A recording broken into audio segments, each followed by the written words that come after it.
Для этого мы... Перехожу к третьему вопросу. Значит, пошли выборы, вышел закон, согласно которого весь город, ну 90% и более, был в непосредственном способе управления.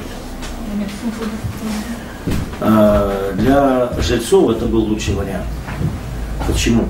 Потому что жильцы, жители, все собственники, они не несли ответственность за неплательщиков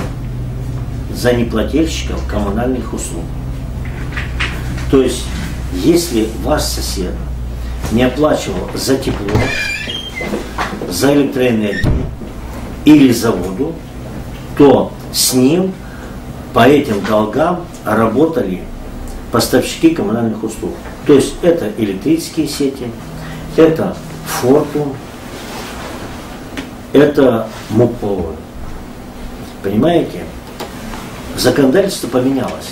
И в законе было сказано, что на непосредственном способе управления остаются только дома, где не более 16 квартир.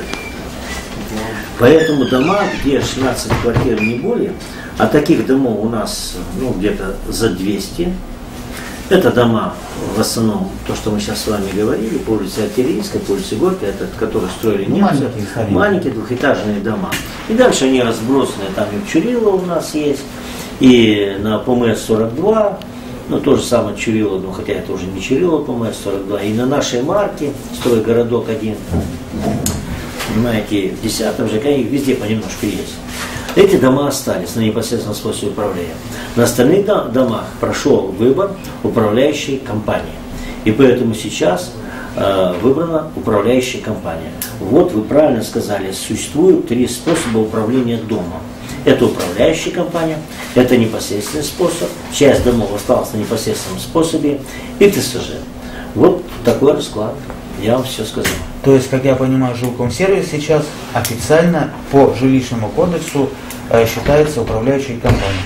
Мы сейчас работаем, значит, управляющая компания считается ЖЭК, мы сейчас с ЖЭКом работаем по договору. ЖЭК. Да. То есть ЖЭК управляет. Да, ЖЭК управляющая компания, а мы с ЖЭКом работаем, по договору работаем. Почему? Потому что вы же сегодня, вы же как бы понимаете, что сегодня ЖЭК, вы пришли в ЖЭКе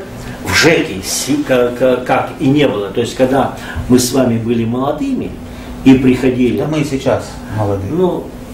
Уже далеко, извините, вы с какого года? 75-й. 75-й? Вы помоложе все-таки меня. Но вы захватили ЖЭКи при Советском Союзе? Конечно. Так вот, если вы захватили, я думаю, вы все равно в то время интересовались, это ваша мама знала.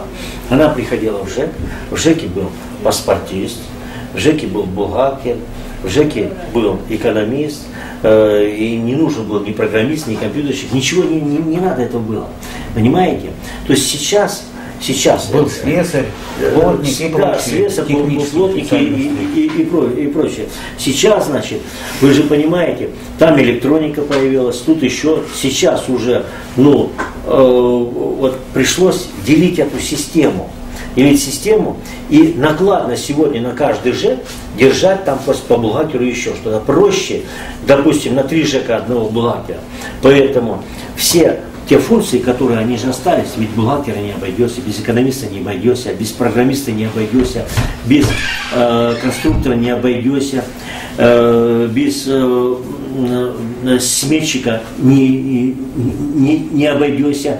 Сегодня в дом заходишь, там стоит автоматика, нужны специалисты, инженеры, электронщики, которые обслуживают эту автоматику. Сейчас на каждом доме устанавливаются приборы учета электронные, которые тоже надо обслуживать.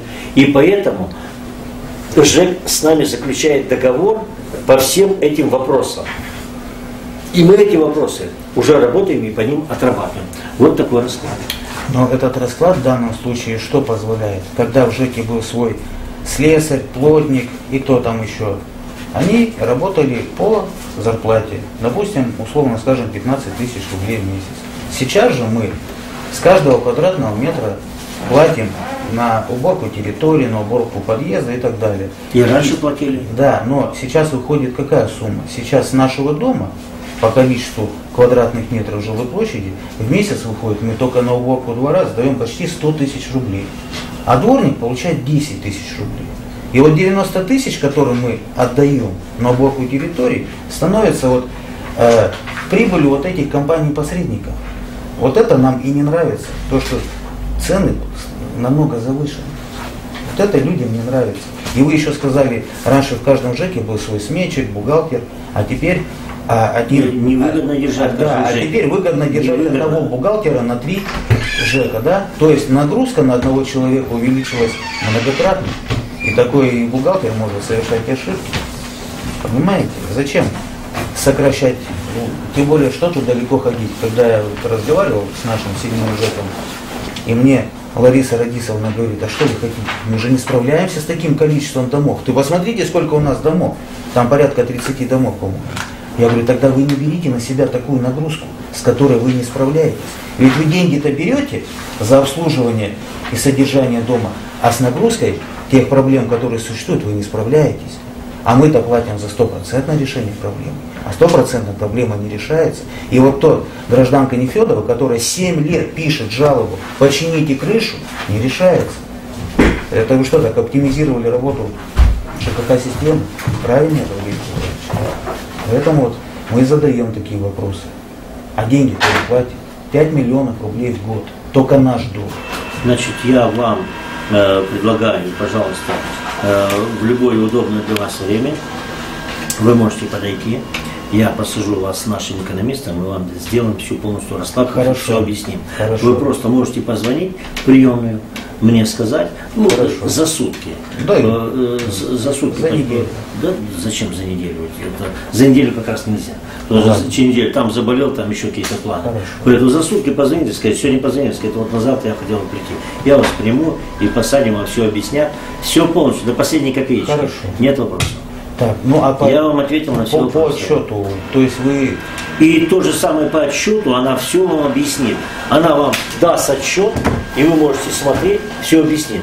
Мало того, что я опять же, вот смотрите, я опять же, для объективности ради, вы, когда придете, вы можете, так сказать, что и делать. Можете взять с собой в вашем доме, если у вас есть инициативную группу. Инициативная группа, возьмите специалиста. Инициативная группа, она может говорить, я там вот что-то там плачу, понимаете, и куда уходят мои деньги, как вы сейчас говорите. А вы возьмите специалиста, экономист-бухгалтер. Понимаете? Когда вы возьмете экономиста-бухгалтера, то для нее это не будет новостью. Она скажет, да, здесь все верно и все правильно. Пожалуйста, приходите со специалистом. И почему? Потому что я вам говорю, вы говорите, нет, ты нас обманываешь. А когда ваша соседка, экономист или бухгалтер, которая работает с финансами, посмотрит документы и вам скажет, здесь обмана нет, вы ей поверите. Вот и все. Приходите. Я поверю. Звоните. Правильным цифрам. Валерий Петрович, запишите тогда себе, чтобы мне не только слушать разъяснения вашего бухгалтера, а чтобы мне распечатали отчет, как мы просили. Распечатали. Конечно, так и будет. Так он уже у вас лежит. Так и будет, пожалуйста, приходите. Давайте сейчас посмотрим. Я что сейчас, где меня? Я куда спросите, ну что вы говорите? Ну если отчет у вас уже готов лежит. Я же письмо-то получил месяц назад. Я не знаю. Или вы сейчас другого человека принимать будете, или вам просто? Мне другого человека надо. Ну хорошо, если на сегодняшний день, ради Бога, да. Звоните. Я понимаете, Александр, потому что я заинтересован, чтобы у вас закрытых вопросов не было. Мы в этом заинтересованы. Нерешенных. Нерешенных и закрытых вопросов, которые мы не понимаем. Да. Открытых вопросов я извиняюсь. Чтобы открытых вопросов не было. Ради Бога, я готов. Звоните. Когда вы позвоните? Сегодня у нас среда. Давайте я позвоню в пятницу. И мы насчет понедельника договоримся. Нет вопросов, пожалуйста. 775 04 94. Телефон приемный. Хорошо, рад с вами. Давайте, всего доброго.